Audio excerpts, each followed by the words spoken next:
Welcome back to another video. In this video, we are going to solve this problem that b square minus 1 divided by 2 is equal to 40. We have to find the value of b. So first of all, here we write b square minus 1 is equal to 40. Divide 2, we change divide to another side of equal, it becomes multiply by 2. So now we write b square minus 1 is equal to 80.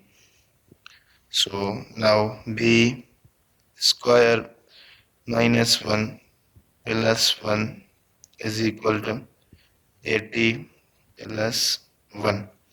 So minus 1 plus 1 cancel, b square is equal to 81.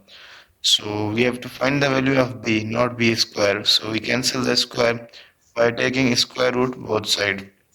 The square root this side, square and square root cancel, so b is equal to square root 81 is plus minus 9.